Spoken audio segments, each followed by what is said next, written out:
Fresh off a GM hire, we got Phil Mackey here tonight to break down the whole GM hire for the Minnesota Vikings, plus a whole lot more. So grab your drink and let's get the show started.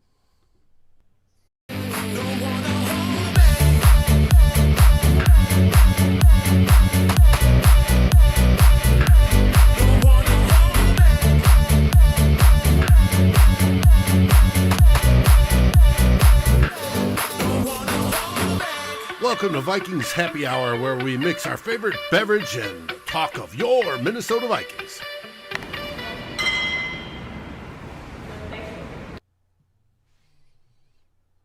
Hello and welcome back to another episode of Vikings Happy Hour. Like I mentioned in the intro, we're fresh off a new GM hire for the Minnesota Vikings. Your leader now for your favorite team is Kwesi Adofo-Mensah. So, Ryan, do you still have that shot on hand here? Are you going to rip one for us? You're muted, but go ahead and take that. My bad. Yes, no, I'm super excited. This was the number one guy I wanted the whole time, and we're sitting here with some Tremana tequila, and I'm going to take this whole one as a celebration for Kwesi joining the team here. Let's do it. I could not stomach a shot on a Wednesday night, but I appreciate the dedication that you have provided this evening on such fantastic news. We are joined, by the way, if you can't tell who he is on the screen, none other than Phil Mackey of SKOR North. So how are you doing? Is that Terramana tequila? It is Terramana tequila. Oh, yeah. Let's pay homage to the great one, The Rock, Dwayne Johnson. Yes. Yeah, he was my first choice for Vikings general manager, actually. I'm sure you could have sold me on him. Maybe I could have been sold on The Rock for GM. Yeah. He seems like a collaborative type of person. I see Joseph Shea in the comment section says, is old Macadac slamming one? Gonna be honest with you guys, I'm slamming a green tea here because I had a glass of red wine over dinner. I want to be responsible, and I'm gonna drink a little green tea here and see where the night takes us. There's been plenty of nights that I've had tea on this show. I can't drink every Wednesday. Most Wednesdays I can, but not every one. But how about a little Terramana tequila in your green tea? I think that's the play. Phil, I just figured it was your throat was a little sore from all those emergency podcasts you have done. No, my throat is sore from just shouting at the Cousins Crusaders, just fighting off the Cousins Crusaders on Twitter and podcasts. Yeah. Well, we can get to that later because who knows what Kwesi's going to do here now that he's GM. You may not have to fight off those Crusaders anymore. It might be all for naught in the near future. You know what's going to happen, though, is that if Kirk's gone, then whoever is playing quarterback, as soon as they do something wrong, anything wrong, all those Crusaders are going to come right back, and they're just going to be bashing us for saying, well, Kirk wouldn't have done this. Kirk wouldn't have done that. He was better than this. You know what? It's time to move on, folks. It is.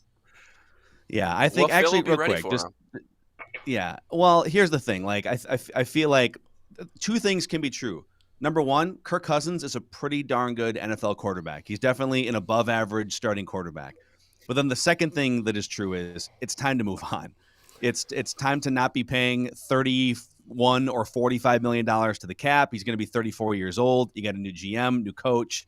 The ship has kind of sailed. I think it's unfortunate that 4 years ago he wasn't paired with a more offensive minded coach. I mean, like, in fairness to Kirk, the fact that his head coach didn't want to meet with him for even 45 minutes a week until year 4 is problematic.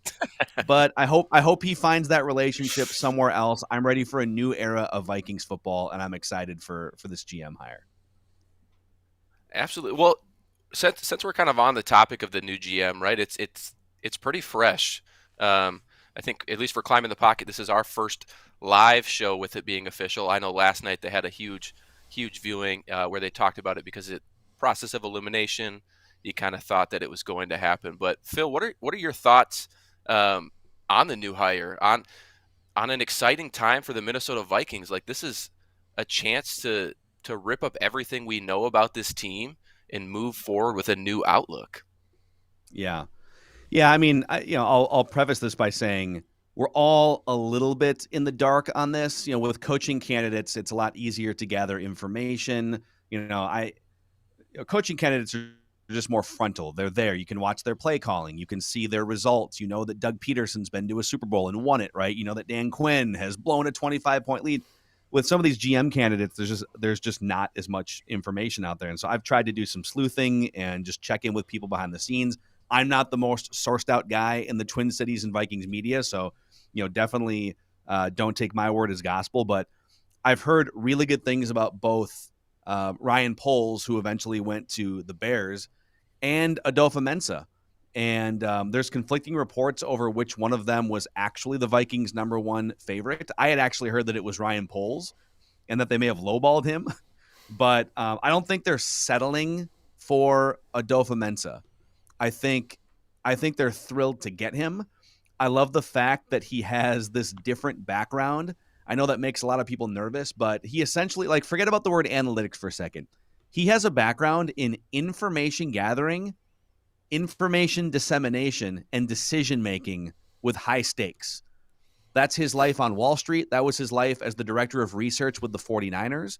And that's been his life with the Cleveland Browns, who, by the way, on one hand, you could say, are we sure that hiring away from the Cleveland Browns is the safe, way to move about here? It's, a garbage fire, dumpster fire franchise. But the last couple of years, the Browns have been one of the better teams in the AFC. I know that they finished below 500 this year, but that's a really good roster that he has helped build.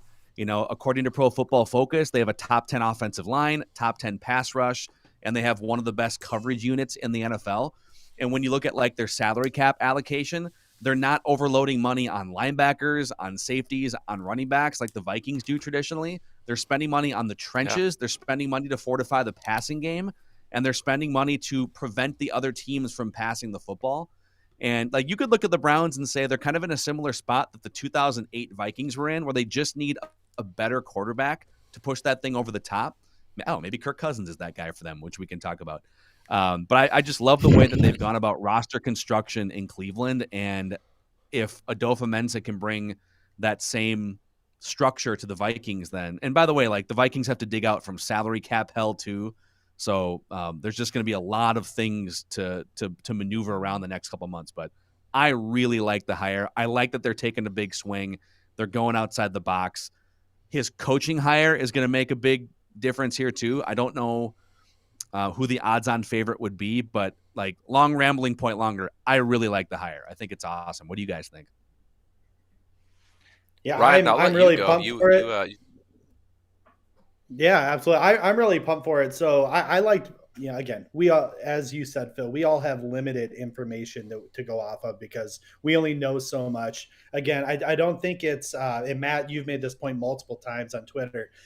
I don't think it's fair to take a look at specifically what those teams are doing and those draft picks that were made and giving credit all to Ryan Poles for drafting Creed Humphrey, who I really wanted, right? Or drafting, Kwesi for drafting, Greg Newsome, right? Obviously, they might have had a part in it, but we don't truly know how involved and whose decision it was, right? It's hard to kind of gauge it from that perspective.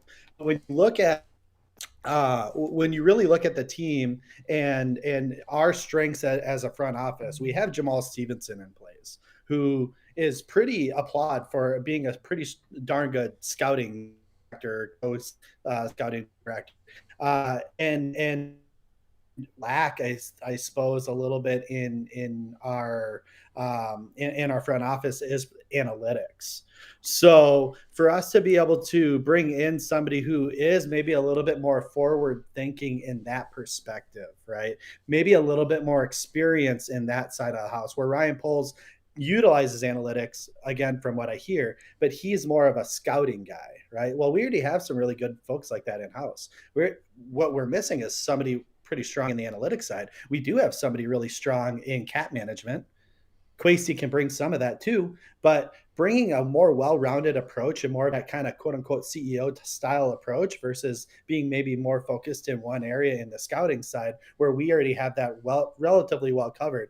I'm a big fan of bringing him in and taking this kind of hopefully new approach to how we view the team and the roster construction, and then all the other stuff that we don't see, like the, getting fans in the seats and building all of that, business side of the house as well. Yeah, I think you bring up a really good point, and I say that, and then I immediately lost my train of thought, which what I was going to follow up on. But one thing that I really like about Kwesi, and we saw it, I tweeted about it a few weeks back when we started kind of hearing some names about him, and I was looking up YouTube videos about him. The Wilfs stressed and the players stressed after the season collaboration, and if there's one thing that comes through on any interview you see with Kwesi, it's collaboration. He's going to gather the data, right? It's not analytics, right? He's just gathering the information that he needs to make the best decision. And that's how he's going to make decisions for this franchise. So I think the next big step, now that we have him in place, is who is going to be, his right-hand person. Who is he going to fill his staff out with? I know we've heard kind of reports of Catherine. I forget how to say her last name. She interviewed for the GMs. Dave's got a picture on the screen there for people watching. We've heard rumors kind of about that. I think Doogie dropped it on SKOR North the other day, actually, with you and Judd, Phil. So I kind of want to get Phil's thought on what are you looking for in this next step with Kwesi to kind of bring in people? Yeah, I think, well, first of all, the word leadership is such a just broad and cliche word, but I think the Vikings are putting a premium on people that know how to lead and team build and connect with other humans. I mean, listen to some of the things that Vikings players were saying publicly and anonymously after the season was over about Mike Zimmer and the fear-based culture.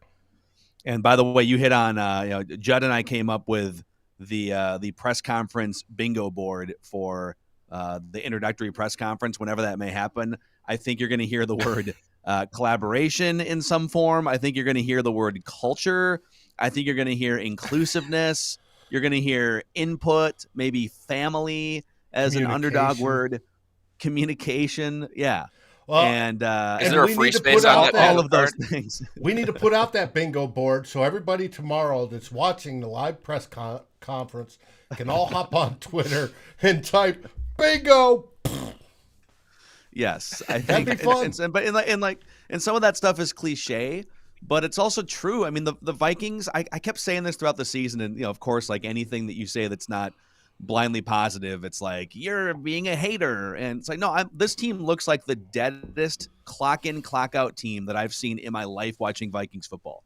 It's just a bunch of dudes who just work here, and there's some passion, like you score a touchdown, you're going to do the gritty, whatever. I get it, but it seemed like everyone kind of hated Zimmer at the end. I'm not saying it was like that for 8 years, but I think at the end, everyone was just kind of done with the whole thing, and you could sense it. You could sense the tension. So everything I have heard and read about Adofo-Mensah, and I want to read you guys just a clip here. This is from an Athletic article that was written a while back on, I think it was a 40 under 40 in the NFL article. And the write-up, and I won't read the whole thing, but his general cognitive abilities are being praised here. He's a super bright guy that comes across within the first 2 minutes that you meet him. And probably just as importantly, his people skills. You could see he had been able to build relationships across a number of different groups and departments during his time in San Francisco, in a role that can be very challenging because you have to be able to not only develop analytic insights, but communicate them and get people to buy in across the organization. Also, his breadth of understanding of the sport and football operations, and he's also being praised for his sense of humor and ability to keep things light. So, who knows? Maybe he comes in and it's a train wreck after 2 years. But I look at the Vikings and I'm like, God, you guys just need to loosen up a little bit. This is fun.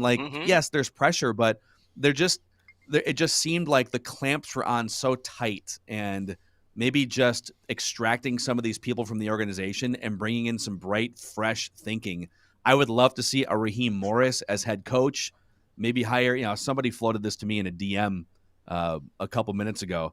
How about Raheem Morris as a leader head coach he's a defensive guy that's been a pass game coordinator for the Falcons for 4 years, a Super Bowl Falcons team, and then bring in Kevin O'Connell and give him an assistant head coach title or something to steal him away from the Rams. Like, can you bring in a bright offensive mind to run things on that side? I think there's so many fresh possibilities here that get me excited.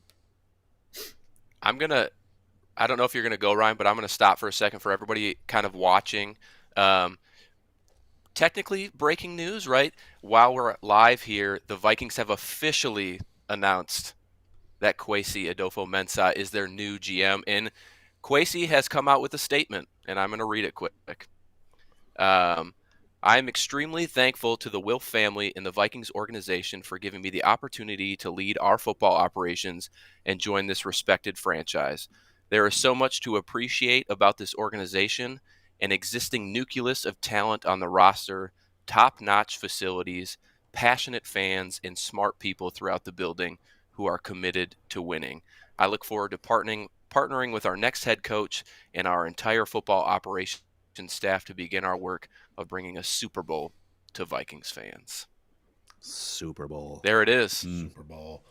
There we go. The dream we all want. Ziggy put out a statement that says, Kwesi has a clear philosophy on building a complementary football team. His intelligence, progressive mindset, and passion for the game, along with his ability to make thoughtful and intentional decisions, provide a tremendous foundation as he leads our football operations. Mm-hmm. Fantastic. Phil, fantastic. I don't know if any of those words get checked off the bingo card, though, on any of those statements. No, I was trying to cross-reference, man. So we need to add. Looks like we need to add. Let's see here. Yeah, partnership. That's a buzzword for sure. I think passion is another one. So we can definitely expand this bingo card for intelligence. Progressive's a good one. Progressive is a great one. Thoughtful and intentional decisions. A lot of good bingo card words here for sure. Absolutely. So quick to go back to what Phil was saying regarding, bringing in Morris with O'Connell. I mentioned this in a DM with some of these Climb in the Pocket guys, but I said that both with Morris and with Demeco Ryans, because they can both do the same, right? They both are defensive coordinators. Ryans is obviously more specific on defense versus Raheem obviously has that Falcons background with the passing game coordinator work and wide receivers work. But if you bring Ryans in, similar to what you had just said about Morris, you can go pluck Mike McDaniel, who also is a bright, young, innovative offensive coordinating mind, and again, give him an assistant coach or head coach title to have him come in and run our offense. And of course, you would hope then at that point, these head coaches are going to be more forward thinking than maybe the last regime, which when we did lose an offensive coordinator, we are resetting the offense for the most part, right? And we can't be doing that. That really hurts the team. So that's why a lot of people are really enamored with trying to bring in an offensive coordinator to be the head coach, so that stays consistent. But if you're a good head coach, you're going to bring in a lot of really talented people underneath you. So if you do lose a Mike McDaniel or a Kevin O'Connell, their passing game coordinator or run game coordinator or QB coach can then step up and be able to take the reins going forward. Yeah. It's so it's interesting because the Vikings have this list of 8 candidates that they've interviewed so far before they hired Adofo-Mensah. What we don't know is how much was that list influenced by the GM candidates? Did they get sort of preliminary? I'm sure they've had. My guess is they probably had discussions behind the scenes and through back channels even before they officially let Rick Spielman go. And that's a whole nother conversation. It was reported, and I don't remember by who, yes, that both Kwesi and Ryan Poles had given a list of prospective head coaches to the Wilfs. And that would be smart. That they were going through. Yep. And so if they're just sticking to that list of 8, the 2 that he has direct connections to are Demeco Ryans, as mentioned, with their time together in San Francisco, and Kevin O'Connell, who was also in San Francisco, I believe. There's some buzz about Jim Harbaugh. One of the authors of a Jim Harbaugh book from a few years ago just tweeted sort of mysteriously a couple days ago, keep an eye on Minnesota. And it's like, wait, you wrote a book about Jim. Why are you tweeting that? That's you're not just throwing that out. And Adofo-Mensah did work with Jim Harbaugh for a couple years in San Francisco, but he was the manager of the research department. So he was pretty low on the ladder. I don't know how much he and Harbaugh would have interacted, and that would have been at the end of Harbaugh's run in San Francisco, which kind of train wrecked with that front office. So I think Demeco Ryans and Kevin O'Connell, of the guys on the list, are probably the favorites. At one point today, Chris Thomason from the Pioneer Press tweeted out that he has a connection back to Stanford with Nathaniel Hackett, but then he deleted the tweet pretty quickly after that. So I don't know. I think I'll throw a question back at you guys. If he's just sticking to the list, is Demeco Ryans the favorite? Even though he's a defensive coordinator, and that's probably not going to excite a lot of Vikings fans who want to move into the offensive side of things. But isn't Demeco Ryans probably the favorite if they're just sticking to that list? Probably. Yeah. But I don't think at this point we can, because I know fans are going to be a little bit, and I do want to get your perspective on this as well, Phil, but I think fans are going to be a little bit cautious with a defensive coach or defense coordinator hired, just given what we just went through with Zimmer and the tumultuous turnover with offensive coordinators. But I think Demeco Ryans has to be the favorite, especially, I know you probably shouldn't do this. It's not good practice to have recency bias when choosing somebody. But Demeco Ryans has been calling great games in the playoffs and leading into the end of the season into the playoffs. He shut down an Aaron Rodgers team. He shut down an Arizona Cardinals team. And this team fought its way back because of its defense. It's not Jimmy Garoppolo, carving up teams to get them into the playoffs. It's that 49er defense that Demeco Ryans runs.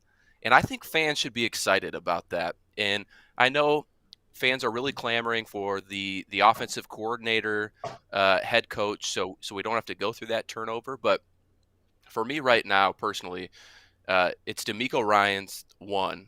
And then I think Raheem Morris is right behind that. But I'm going to give Ryan a chance to speak on that as well. Yeah, again, we hire a head coach not for their defensive prowess or not for their offensive prowess, but for their leadership and their ability to run a team and build coaches around your great.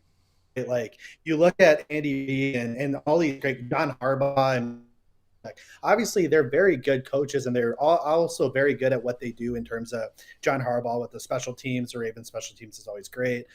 Bill Belichick's defenses are always great. Andy Reid's offenses are always great. But and so you would expect that with Demeco Ryans or Raheem Morris to have a great defense, like both of these defenses have been for the most part.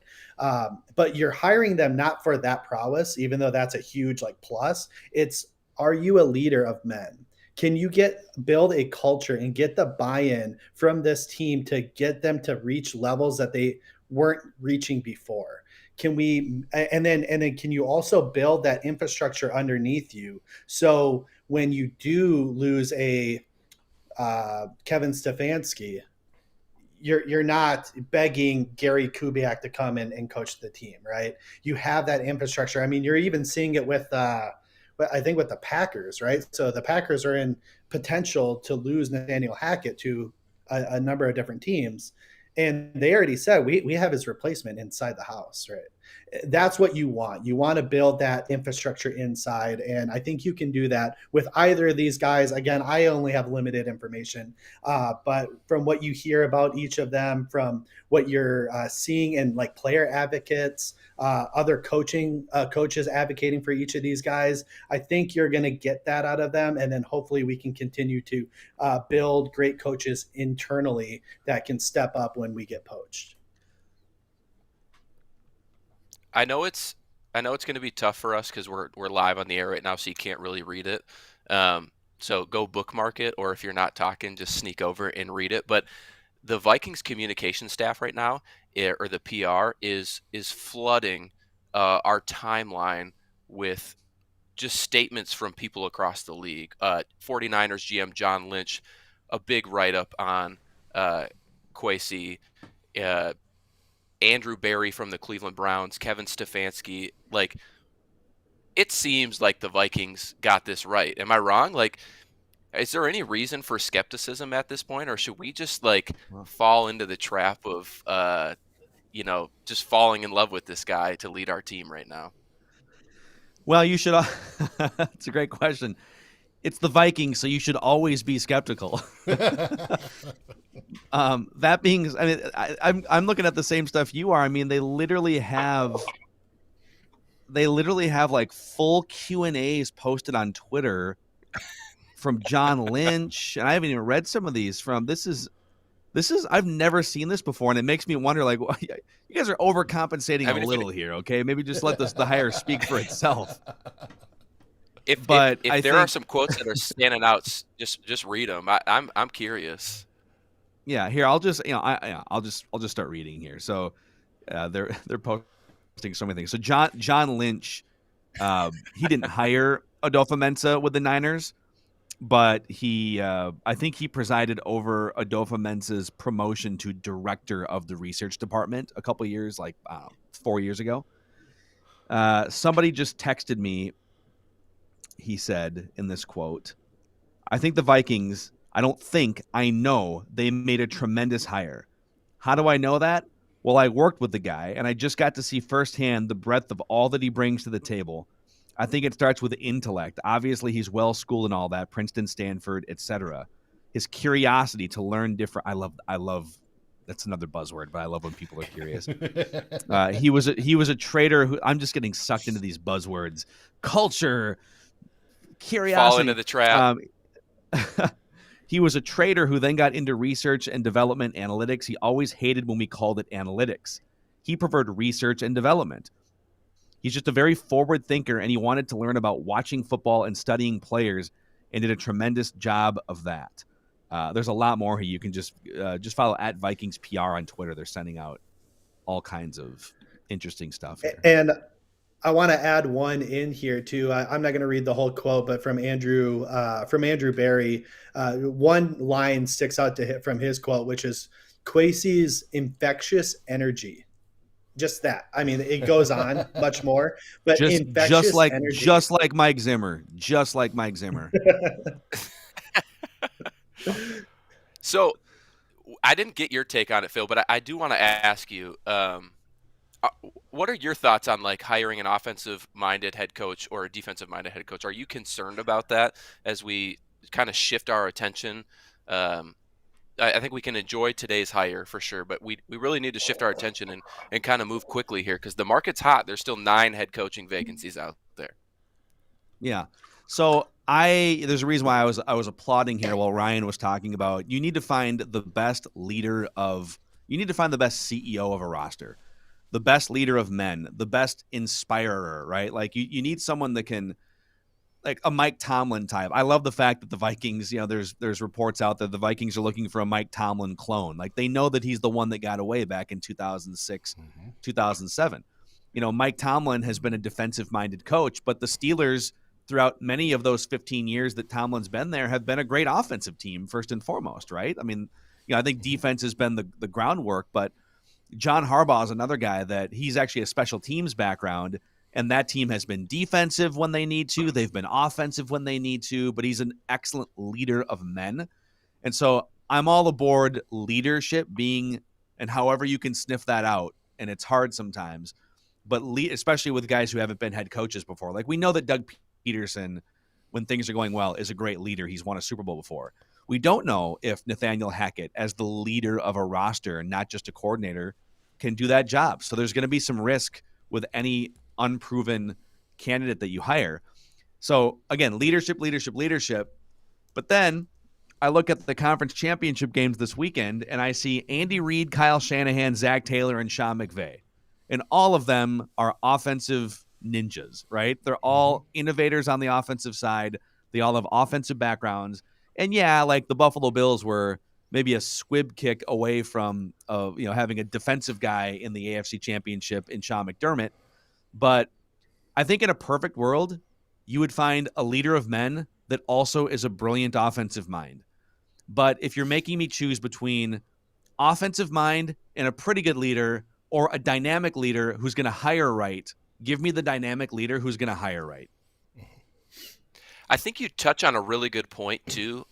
Something that, as much as I did love Zimmer, I will still stand here today and say that I was a Zimmer stan.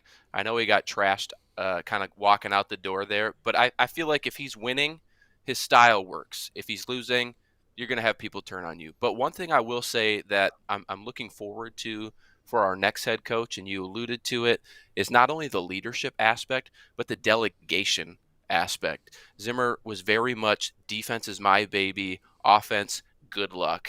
I'm going to bring someone that knows how to do it, but I'm going to be pretty hands-off. What I want to see is this new head coach, whoever it is, to have an input and kind of do things the way we expect Kwesi to do them, right?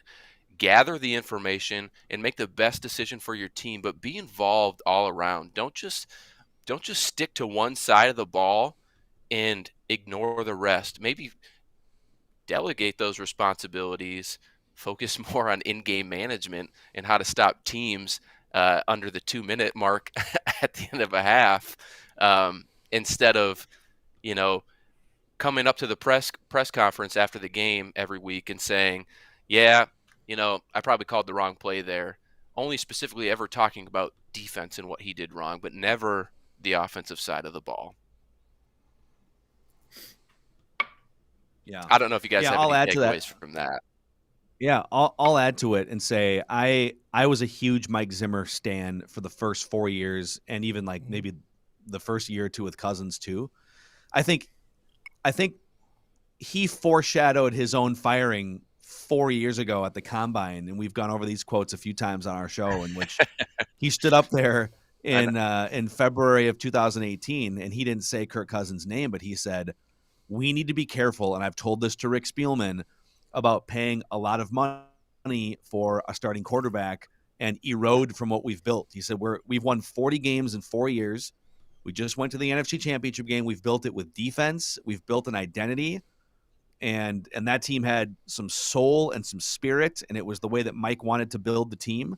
We could debate how sustainable it is to just have the best defense every year, which the answer is it's not very sustainable. No, but his run of 5 years having a defense without regression, I think, is unmatched. That is unbelievable, because you usually have regression. You have a good defense, then you regress, and a good defense, and regress. And he went 5 years straight before it went off the cliff. And that says something about him. Now, you talk about that initial comments. You remember the initial introductory press conference when the Wilfs and Spielman were all there and all buddy with Kirk Cousins, and Rick was standing way off to the side. Jim was standing way off to the side, sort of looking disgusted, like he just ate a bad burrito or something. Yeah, because he never wanted Cousins to begin with, and I think on one hand, as a general manager, you're Rick Spielman or now you're Adofo-Mensah, you need to make sure that everyone's on the same page and there's an understanding and that there's synergy. But where I would fault Mike Zimmer is it's almost like synergy. He spent the next 4 years almost like pouting and trying to prove a point than building an actual connection with your quarterback. Like, this is your quarterback now. And yeah, he has flaws and he's kind of weird and he's not the best leader behind the scenes and whatnot, but this is your quarterback. And it took him 4 years to build a connection. And, things just seemed off. That's why they only went to one playoff game. The roster started to erode because, it's harder to build a roster when you have a quarterback taking up, $20, $30, $45 million in cap space. So just having alignment is going to be important. And they had that for the first 4 years of Spielman and Zimmer, who loved each other at the outset. But then they lost their way over the last half of Zimmer's tenure here. So, yeah. I'd be remiss real quickly if we didn't give a huge shout out to the people in the chat. There's tons of comments coming in. And so I just want to quickly thank everybody. We're about the halfway point of the show tonight. I want to thank everybody for watching right now. If you're listening tomorrow, thank you. If you're here with us tonight, make sure you head over to our YouTube page. If you're not there already, click like, subscribe, tell your family members, tell your friends. We're going to be here all off season long. Same goes for SKOR North. If you're not doing that, go over to SKOR North's YouTube page. They're pumping out content at 10 times the volume we are. They're going all day, every day. It doesn't matter. Judd, Phil, Declan, Doogie, they're hitting everything. So make sure you go there. You hit up both of those. This is a comment way, way back in the chat, by the way, Phil. But someone's shouting out the Garnett sweatshirt you're wearing. I don't know if you can show it a little bit more, but it's pretty iconic. I like it. There we go.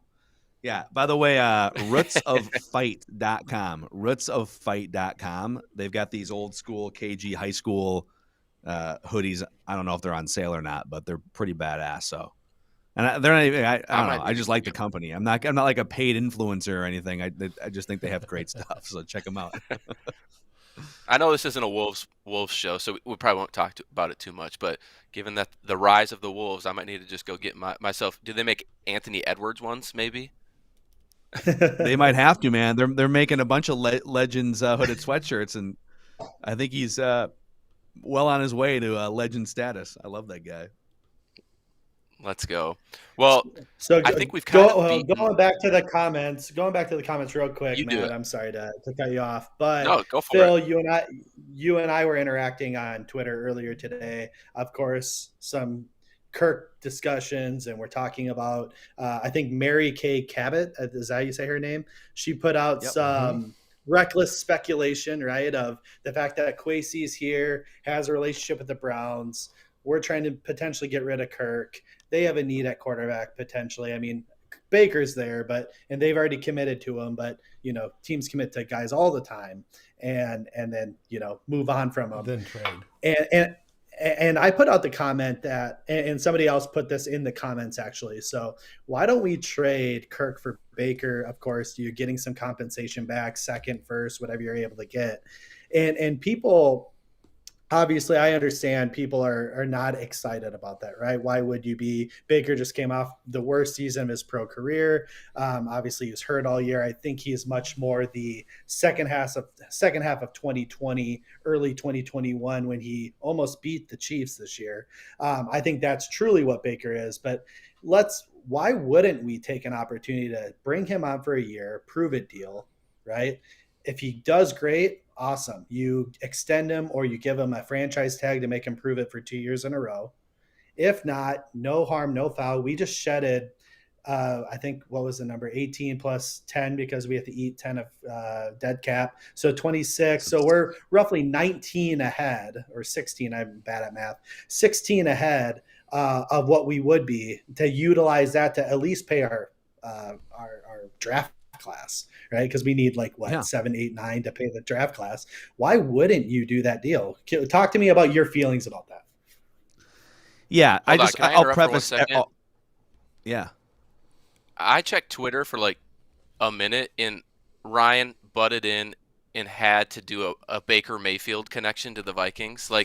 Phil, I know you probably don't watch every week, but Ryan's obsession with the Sooners is out of this world, and I days out of the conversation here for 1 minute, and he capitalizes on that and has us talking about Baker Mayfield. This is ridiculous, but you can answer his question. I love it. So I'll preface my answer by saying I am not a Baker Mayfield guy. I think I think there's a fine line between abrasive and unwarranted arrogance and the confidence of a true franchise quarterback. Like, it's hard to explain, but it's just sort of a feeling I get when I watch Joe Burrow. He's definitely cocky, but it's in kind of a charming, and it's true. Like, it fits who he is as a quarterback. He's a better player. Baker always feels like he's overcompensating and just fighting the media and fighting commentators. And I don't know. Now, in fairness, that dude, he's tough as nails. He played with a dislocated, banged up, non-throwing shoulder. He had other injuries. He was much better a year ago before he got hurt.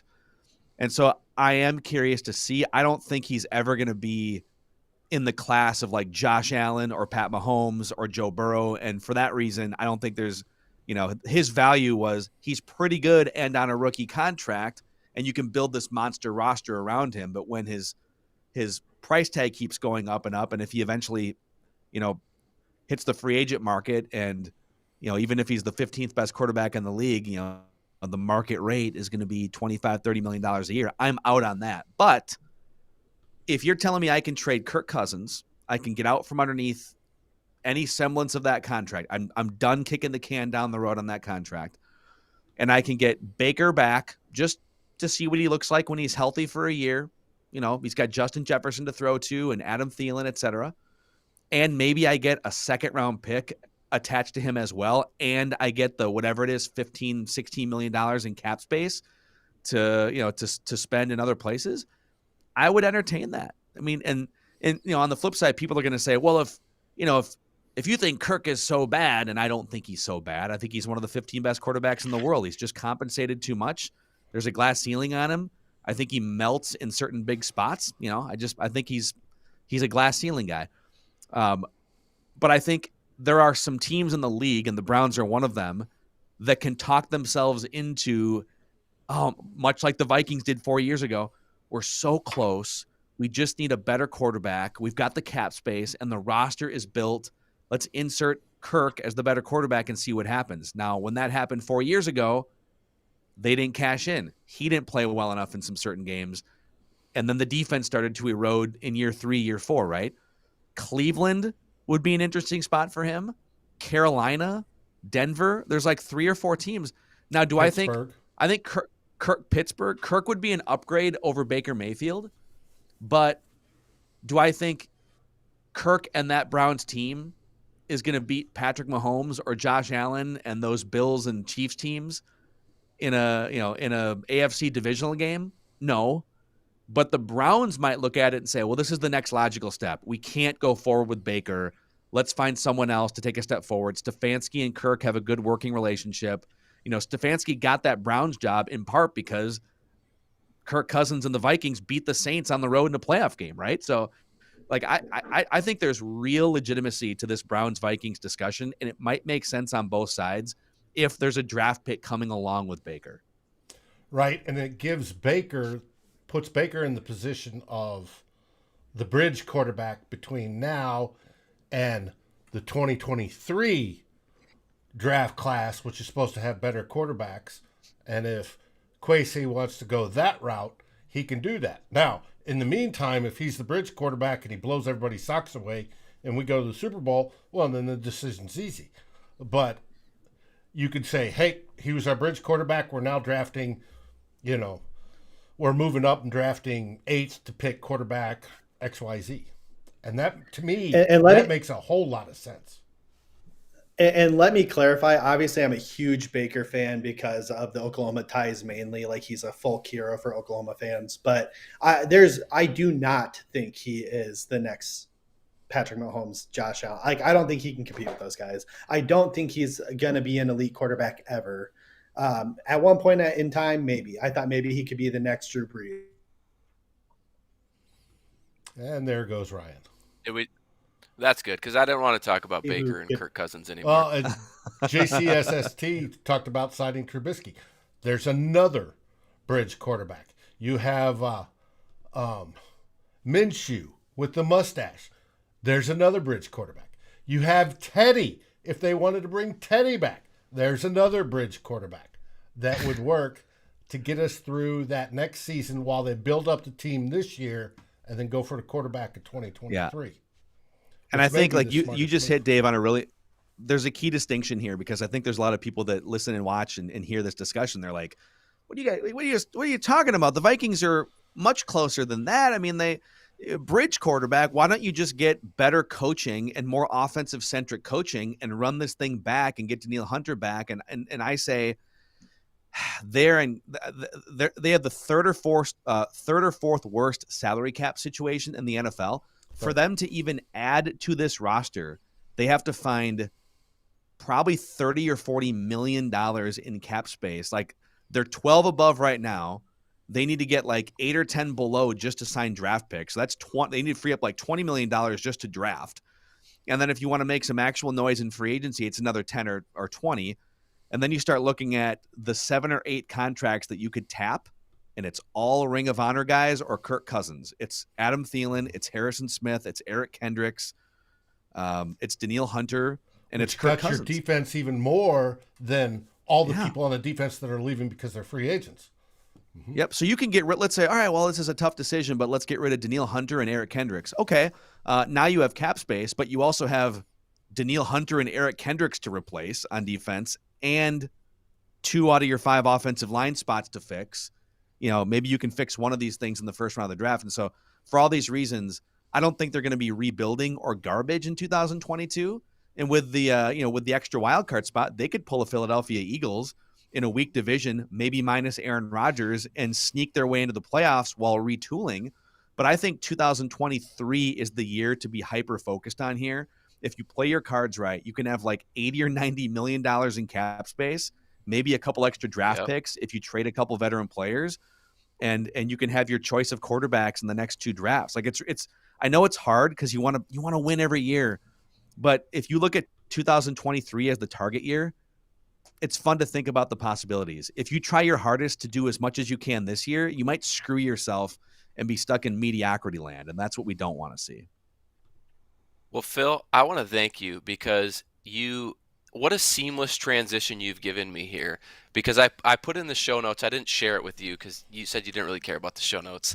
But I said I wanted to talk about the state of the NFC North, and you kind of covered the Vikings in that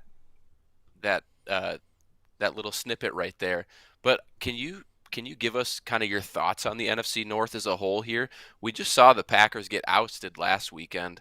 Who knows what's up with Aaron Rodgers? Nathaniel Hackett's going to be gone. Maybe their offense takes, a step back. I don't know. The Detroit Lions are the Detroit Lions. The Bears fired. I mean, the Bears are kind of where we are with just a cheaper quarterback. So what is your thought on the state of the NFC North as a whole here? Well, if Rodgers is gone, and I think he is, because he essentially said on the Pat McAfee show this week, Brian Gutekunst and I have built a good relationship, but they have some really hard decisions to make. I think they're like $30 or $40 million over the cap right now, and they've got to figure out. And Rodgers said essentially that Davante Adams isn't going to take kindly to being franchise tagged, and so he's basically saying, if you don't figure out something with Davante Adams and a way to also keep this team intact while also cutting out like $40 million in cap space, then I'm probably gone. I don't think it's a sure thing that he's gone, but I think it's more than 50-50 that he's gone. The trap that you don't want to fall into is Hackett to Denver would almost seal that fate, right? That's what I assume. Yeah. Oh, that would be an interesting. Can you imagine? Yeah. That would be really, really interesting. I think the trap that you don't want to fall into, though, is, oh, look, the Packers lost Aaron Rodgers. The division is now yours for the taking. Run it back with the same cast and characters, maybe even a little bit more depleted and more aged. And cool, like 9 wins is going to win you the division. I don't give a rip about the NFC North division crown. Like, yes, you do have to win that division and probably win even more games to hopefully play home games in the playoffs. But if your goal is, hey, the bar is really low in the NFC North, let's just run this thing back and hang another division title banner. No, your goal should be, look at the best teams in the NFC, the Rams, the Buccaneers are probably going to take a step back here, and we don't know what Brady's going to do, but your sights should be set on what is it going to take to get to 12 or 13 wins in the regular season, get a first-round bye, and play home playoff games and win a freaking Super Bowl, not eke your way to 9 wins. So I think it's a division in transition. I would actually be careful writing off the Bears, because if they actually do click on a coach and a GM, and if Justin Fields is talented, then that thing could explode. But they are the Bears, and they usually screw things up. But that's the trap I would be careful of. Now, wasn't it? It may have been you, but it was somebody that said they've done a study on what it takes to be a contender, and contenders generally always win 12 or 13 games a season. You have to get the team to where it's winning 12 or 13 games a season to be considered a Super Bowl contender. You can't do that if you're squeaking in as the 4th seed with a 9-7 or whatever the math is record every year. It's not going to work. Yep. Yeah, you could get lucky once in a while, but you're not going to be considered the contender. We want to be. Yeah, no, we did an episode on that like 2 or 3 months ago, because I just sense this gravitational pull with fans, with ownership, until they finally let go of everybody. It's like, well, if we can just get to 9 or 10 wins and we can just get in and see what happens. The NFL is not a get in and see what happens league. I'm sorry. The Eagles got in and let's see what happens. Yeah, they couldn't score. It's more than just 9 or 10 wins and get in and see what happens. Like, you need to dominate the regular season so you can get a bye and play home playoff games. But what about the Ravens in 2012? Okay, yeah, that's an outlier. They went on the road 3 times and played lights out football, but that's the exception, not the rule. Yeah. And I firmly believe that you shouldn't make decisions based on what's happening around you. Like, you need to make decisions for your team that you feel is best interest of your team and building the greatest roster you possibly can to put yourself in position, like you're talking about, Phil. Just because the Packers are losing their Hall of Fame quarterback does not mean that we should throw our plan away of rebuilding this roster and making a more of a contender long-term versus a one-year contender. And again, going back to it too, we split with the Lions. We barely beat the Bears in the first game, and we're losing 4 defensive starters. Our starting tight end, right guard is garbage still, and we're 11 million or 13 million under the cap or over the cap. So how are we going to replace those guys? We don't have them on roster currently. I mean, Cam Bynum can fill in for Woods, but what else do we have? Nothing. Yeah. So I don't foresee it being something where we could just say, okay, run it back, because we could barely beat the Lions, or we barely beat the Lions and we lost to them. Like, it's not. I just don't see it as possible. Yeah. Here's the other thing too, because I want to represent people that are looking at this from a different side, and they're saying, okay, well, Rob Brzezinski is an amazing cap guy, which he is.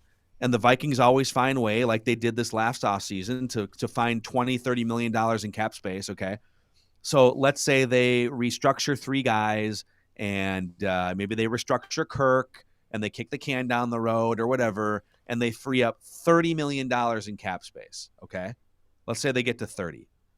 There are 17 teams in the NFL right now that already have $30 million in cap space under the cap before they restructure anyone's contract, or, reshuffle a bonus here and kick money down the road, right? The Dolphins, the Chargers, and the Jaguars all have over $70 million in cap space.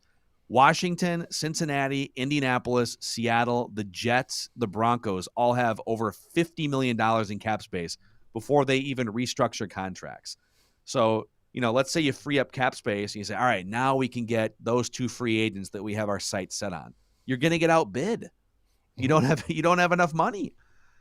So I hate to, be dishing out this cold dose of reality, but the Vikings put themselves in this cap situation the last few years because they thought they could win a Super Bowl in the first 3 or 4 years with Kirk Cousins and Mike Zimmer's defense.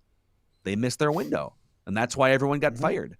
It doesn't mean that you have to rebuild and be the Jaguars and be a 2-win team in 2022, but it definitely means that you should have your sights set on future seasons beyond 2022 for your ultimate peak. And I want to quick step in here. I want to quick step in here too. You had mentioned the Jaguars, or again, people like to reference us. We don't want to turn into the Jets. How are we better than the Jets? Because we have more false hope than they do? We haven't done anything the Jets haven't done, right? Like we've done exactly what the Jets have done over the last 2 years specifically. I mean, we've won a couple more games. That just means that we put ourselves in Ryan, to be fair, the Jets have not signed Kirk Cousins or Anthony Barr. We did. So sure, and they're probably better off. They're probably better off for it. So I don't know. I just look at it as we're no better than they are at this point in time. Sure, we won a couple more games, but we're both sitting at home during the playoffs, watching the playoff teams, watching these teams with these great young quarterbacks lead their teams to great wins. So I look at that argument and I say, you know what? I don't care. Just get me a quarterback. Some of those people that you're talking about, you mentioned the Chargers have a ton of cap space. They got a quarterback. I know they didn't make the playoffs this year, but they got a quarterback. You look at some of these other teams that have actual, not false hope. They actually have real hope because they have a quarterback that can get them there.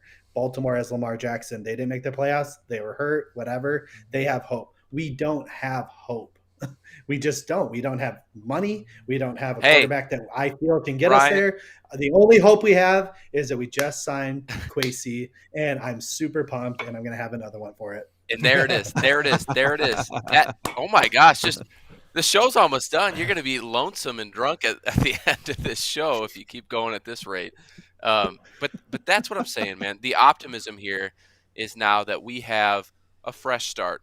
Now, Kwesi could be dealt a bad hand, right?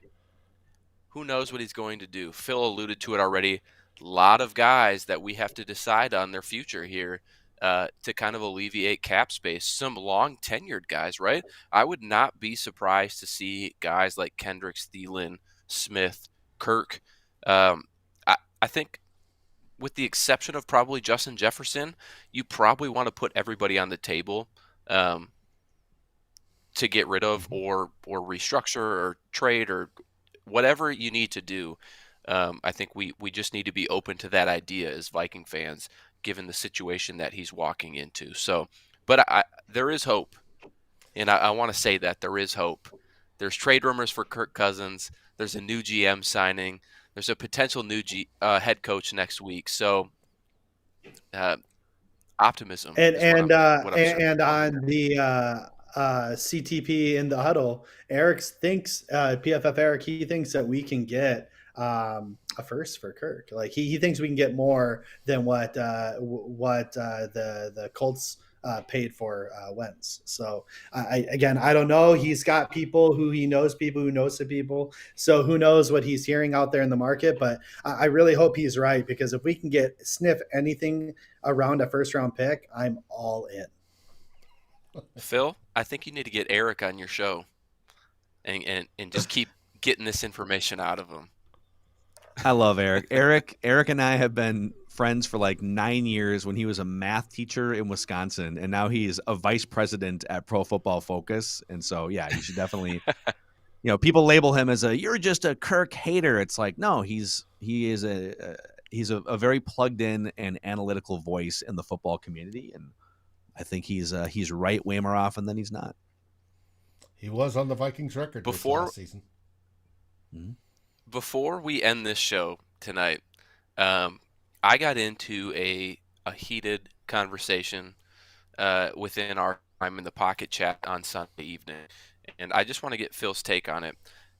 It revolves overtime in the NFL, and we'll stop after this. We'll call it a show. But Phil, I was pissed, and I'm a Stephon Diggs fan, so that's probably partially the reason that I was pissed. But I'm also pissed because we were robbed of really good football on Sunday night. And I'm not saying the game was bad. It was fantastic.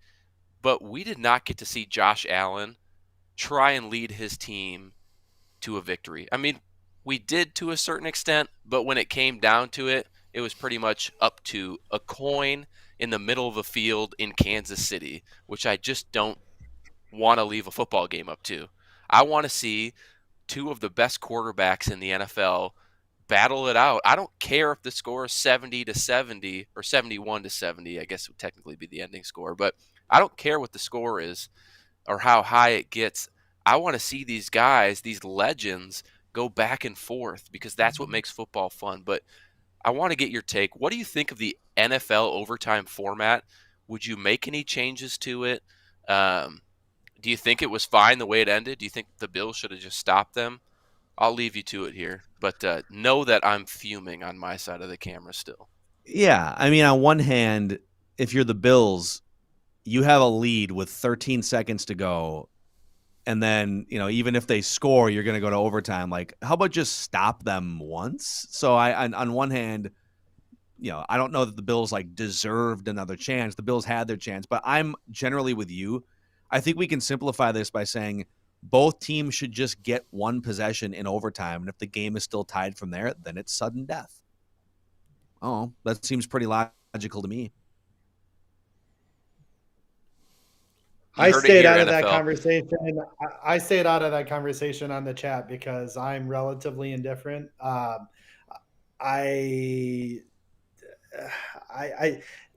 Here's the thing I have an issue with, Matt, is if that coin flip is what they call tails. So if it's tails and Josh Allen leads a touchdown, I don't think you're as upset. So the thing is that you got that may be true. Sport.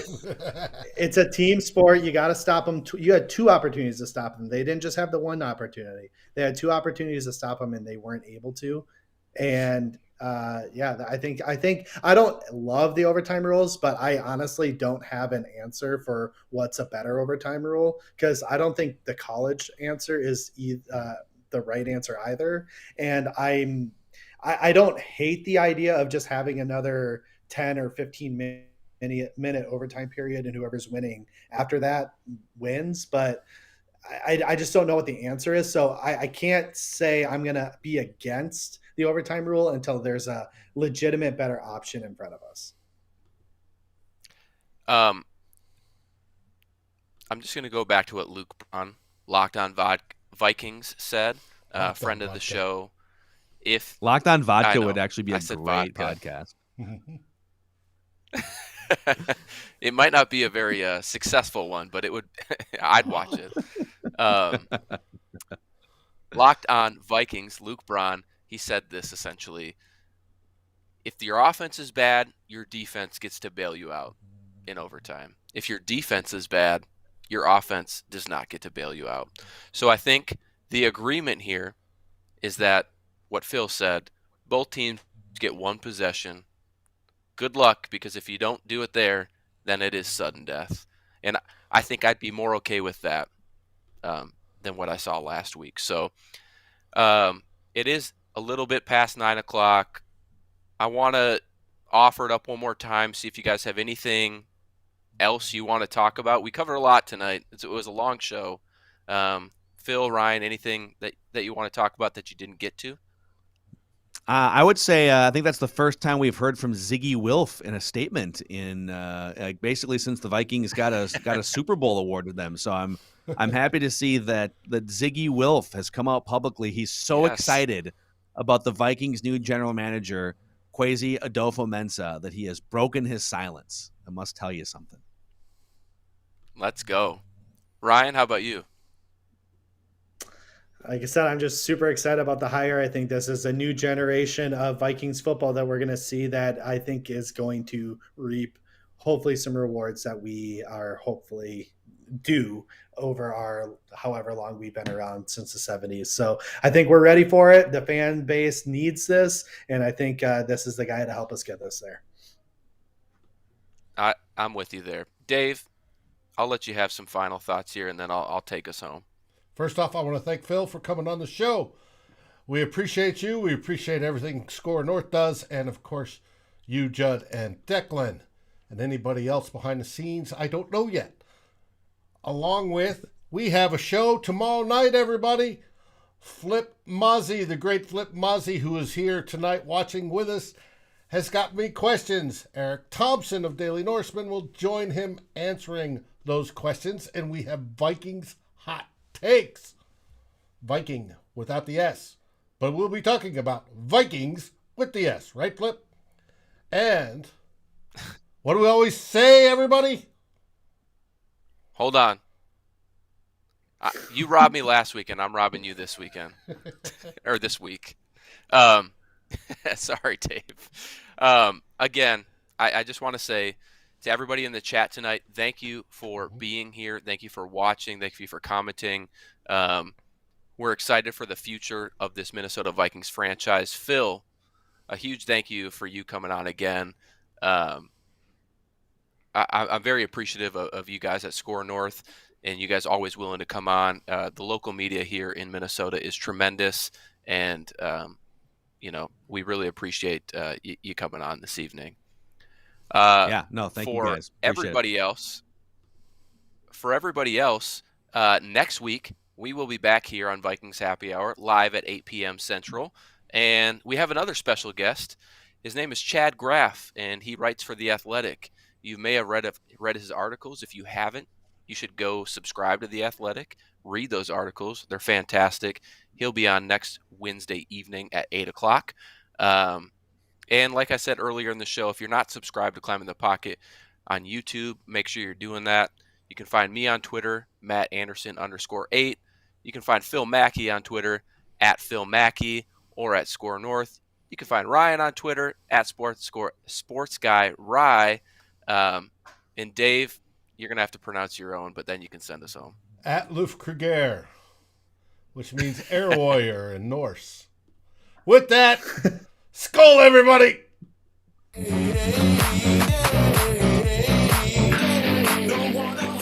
Thank you for watching or listening. As always, if you like, subscribe, and ring the bell for notifications. And if you're listening to the podcast, please rate us on your favorite aggregator. Skol, everybody!